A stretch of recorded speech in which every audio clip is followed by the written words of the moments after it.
Salut à tous, j'espère que vous allez bien.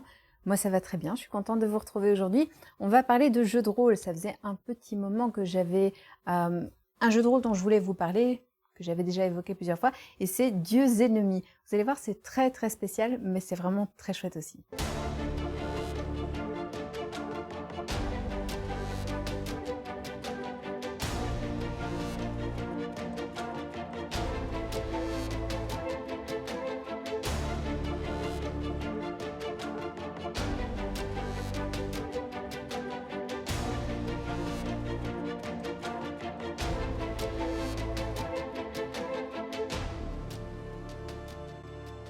Alors dans Dieux ennemis, ce qu'il faut savoir, c'est que à partir du livre de règles, simplement les règles, vous pouvez jouer dans à peu près n'importe quel contexte mythologique. Même s'il y a un monde qui a été proposé, c'est pas obligatoire d'y coller. Par contre, la grande originalité du jeu, c'est que vous n'allez pas jouer un personnage, mais systématiquement deux personnages. Vous allez toujours jouer un héros, que ce soit un héros nordique, ou un héros grec, ou un héros de n'importe quelle inspiration, ça c'est vous qui choisissez, ou un héros du monde qui est proposé, et vous jouez un dieu qui a un ensemble de pouvoirs qui touchent à un domaine, le dieu de la guerre, le dieu de l'amour, le dieu de l'artisanat. Et justement, ce qui est très intéressant, c'est qu'on va avoir autour de la table systématiquement cette dualité, dans le sens où on joue à la fois un héros qu'on a envie d'aider, qui va s'intégrer dans un groupe, puisqu'on va jouer ensemble pour essayer de vivre des aventures assez extraordinaires, mais les dieux, par contre, ils peuvent avoir des conflits en interne, des jalousies, des petites mesquineries, même si ce sont des dieux, et c'est ça qui, pour moi, donne vraiment son gros grain de sel au jeu. Je vais vous expliquer. Alors, dans le livre de base, c'est pas vraiment un livre, en fait, c'est une pochette qui contient 4 livrets différents.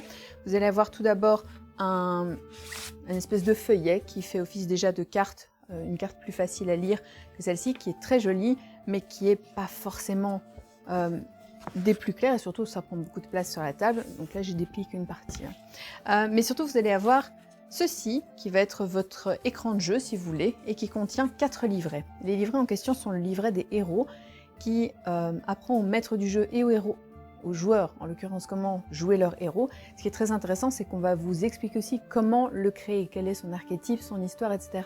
On va aller beaucoup plus loin dans la création de personnages, dans le sens où on ne va pas tellement s'attarder sur des caractéristiques et des compétences, bien qu'il y en ait évidemment, c'est nécessaire pour pouvoir résoudre certains conflits, mais on va vraiment se focaliser sur du lore, du background. Donc c'est très, comment dire, c'est très prenant dans le sens où on voit vraiment l'architecture de la création d'un héros. Et ce qui est très drôle, c'est que quand vous aurez terminé de lire la création des héros, vous allez vous dire « Mais c'est marrant, parce qu'en fait, Jésus et Luke Skywalker, ils ont à peu près le même background. » C'est vraiment rigolo, et je le dis vraiment avec juste une demi-mesure d'humour, parce que réellement, on voit ces archétypes de héros qui sont très classiques, et on voit comment l'interpréter pour son propre personnage. On a également le livret des dieux qui va détailler les différents dieux qui sont proposés, comment les jouer, quels sont les domaines d'intervention, comment faire en sorte de jouer un dieu sans forcément favoriser un personnage.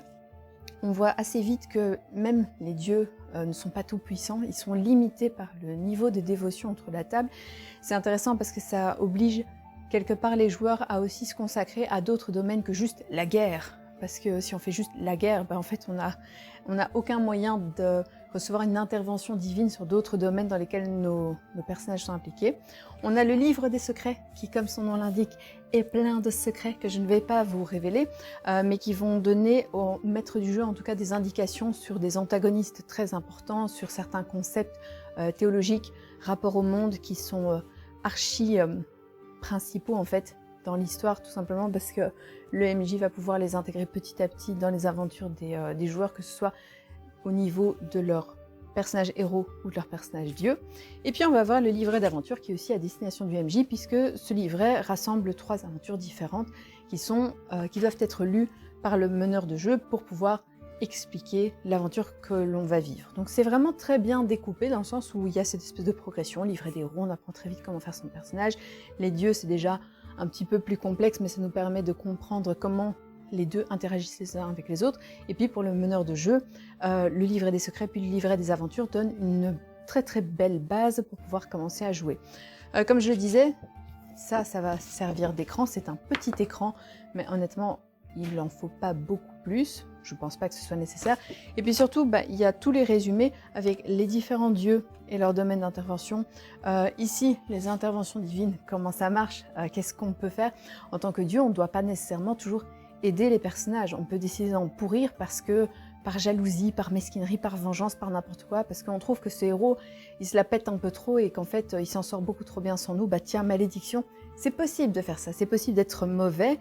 Donc ça demande quand même un petit peu de maturité de la part des joueurs pour accepter le fait que même si les dieux peuvent se comporter comme les pires des salopards, c'est pas du tout pour nuire aux joueurs, c'est pour créer de l'histoire en fait. Donc en même temps, un dieu ne va pas systématiquement punir le même joueur toujours de la même façon. Il va falloir qu'il puisse trouver un équilibre aussi entre récompenser et parfois se laisser aller à ses bas instincts, puisque les dieux aussi dans ce jeu ont de bas instincts. Donc ça, c'est dans ce qu'on trouve dans le livre de base, je dirais plutôt le pack de base.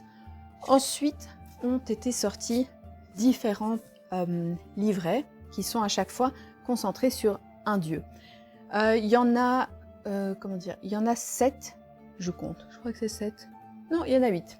Donc il y a 8 dieux différents qui sont chaque fois expliqués dans ces livrets-là. Donc vous avez un livret qui se focalise complètement sur le dieu en question. Donc on va voir par exemple ici le livret de Mana René qui est la déesse du foyer. Alors c'est bien, je trouve que c'est très bien fait parce que déesse du foyer, ça sonne ringard, on se dit oui ça va, elle s'occupe des vaches et des femmes qui accouchent. Oui mais pas que. Et donc c'est ça qui est très très bien fait parce qu'on va lire là-dedans toutes les représentations, comment elle est honorée à travers l'entièreté du monde, ce qui change par région, ses représentations, etc. C'est au fait.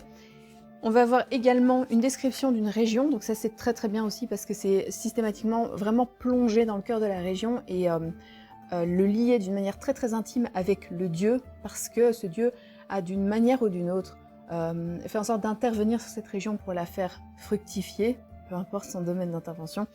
Là, en l'occurrence, comme c'est la déesse du foyer, du coup, ça va être des choses qui sont assez classiques, comme par exemple le fait d'apprendre aux hommes à, je sais pas moi, de leur offrir le premier pommier ou des choses comme ça. Donc c'est pas mal, mais il y a des trucs qui sont bien plus subtils que ça, parce qu'elle n'est pas juste une protectrice, elle a aussi d'autres visages.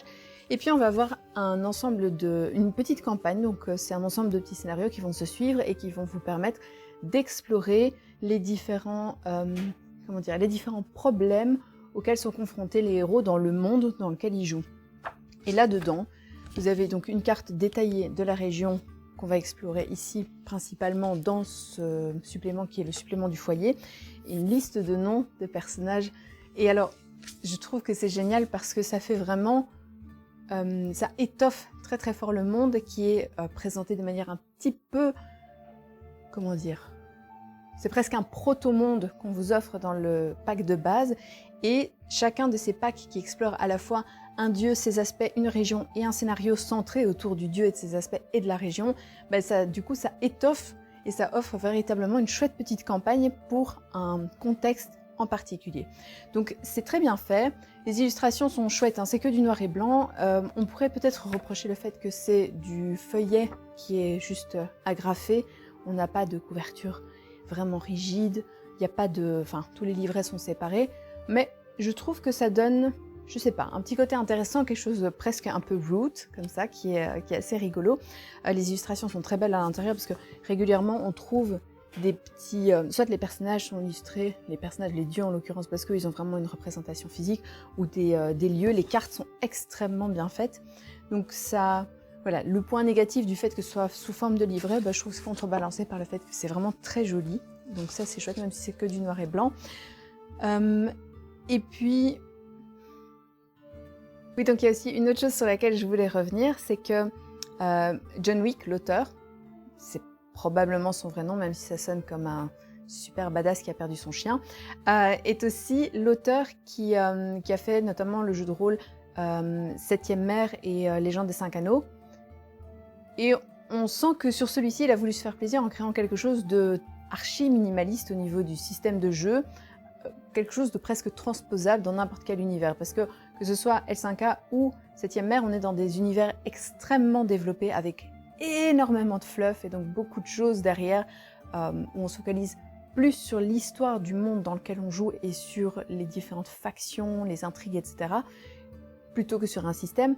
Et là, en fait, c'est l'inverse. On a vraiment un système qui est tout fait, qui tient comme un petit paquet, mais on sent qu'il y a eu quand même certaines maladresses, puisqu'en fait, dans la traduction française, vous allez trouver régulièrement des encadrés où il est marqué « Désolé, John », et c'est l'éditeur français qui a décidé de faire des correctifs à partir de sa propre expérience de jeu en disant voilà, après avoir testé ce système, on s'est rendu compte qu'il était plus facile de penser ceci ou cela, d'utiliser les points comme ci, comme ça. Et donc c'est très très bien parce que du coup on sent qu'il y a un véritable investissement de la traduction française, de l'éditeur en l'occurrence, pour faire quelque chose qui n'est pas juste du mot pour mot, mais qui est vraiment une véritable adaptation, notamment grâce à tout l'univers qui est développé autour de ce monde en fait, qui n'est plus du coup un monde générique, mais qui devient véritablement un monde très alimenté, très vivant en fait, surtout à travers chacun des suppléments qui est dédié à un dieu avec sa région et son scénario. Et alors une dernière petite chose, si ça vous intéresse et que vous êtes curieux d'essayer, mais que vous n'avez quand même pas envie d'investir tout de suite et le jeu et les suppléments sur les différents dieux, il existe un système créé par l'éditeur donc qui s'appelle Initiative et qui permet dans un livret condensé de 10 € de pouvoir se donner un avant-goût du jeu, du monde et de son système. Et donc c'est très bien fait parce que c'est décliné dans tous leurs jeux de rôle, quasiment tous, je ne sais pas exactement, mais en tout cas dans Dieux Ennemis ça existe et je vous dis c'est un petit livret à 10 €, comme ça on essaye, on voit si ça nous goûte et puis si ça ne nous goûte pas tant pis et si on accroche, alors du coup il y a tout un univers à découvrir. Donc en résumé, ce qui est très intéressant, c'est qu'on a à la fois un jeu de rôle qui a vraiment ce parfum de jeu indépendant, donc vraiment cette petite création, limite dans son garage, on a envie d'avoir cette impression, tout en ayant un système qui a été bien playtesté par après pour arriver comme un véritable produit fini, mais toujours en gardant ce cachet de « ah, c'est original, c'est vraiment étrange, je joue à quelque chose d'un peu, un peu jamais vu ». Le système de dualité du fait de jouer un héros et un dieu et pas forcément le héros qui a mis toute sa dévotion dans le dieu dans lequel on joue, ça aussi c'est vachement intéressant. Les suppléments qui sont chaque fois centrés sur un dieu, sur une région et sur un scénario, vraiment génial, bonne idée, extraordinaire parce que ça permet vraiment d'étoffer un monde et de le rendre très très complet. Et enfin voilà, vraiment très très chouette. Moi je l'ai trouvé très agréable, c'est facile à lire, on rentre très vite dedans, il y a une vive intelligence quand on lit la façon dont le jeu de rôle a été conçu, dans le monde, enfin, et dans laquelle le monde a été développé, on sent que c'est vraiment créé par des gens qui ont une certaine maturité, une certaine culture, et donc du coup ça transparaît vraiment et c'est très très très agréable à lire.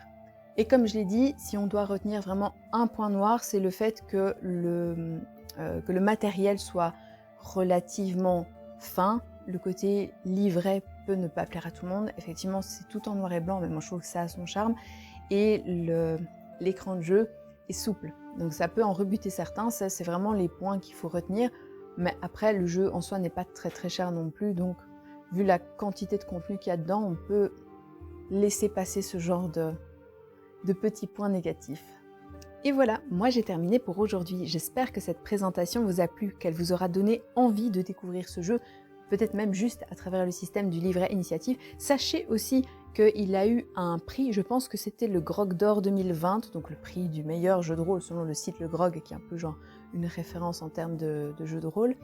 Voilà, moi je comprends pourquoi, parce qu'il a cette petite touche un peu originale, un peu indépendante, mais n'hésitez pas, si vous avez des questions dans les commentaires, je vais évidemment pas vous détailler les règles du jeu, ça c'est pas mon style, mais par contre, je pourrais vous en parler bien plus amplement, mais je vais m'arrêter à ça. Et si cette vidéo vous a plu, n'hésitez pas comme d'habitude à commenter, liker, partager, vous abonner.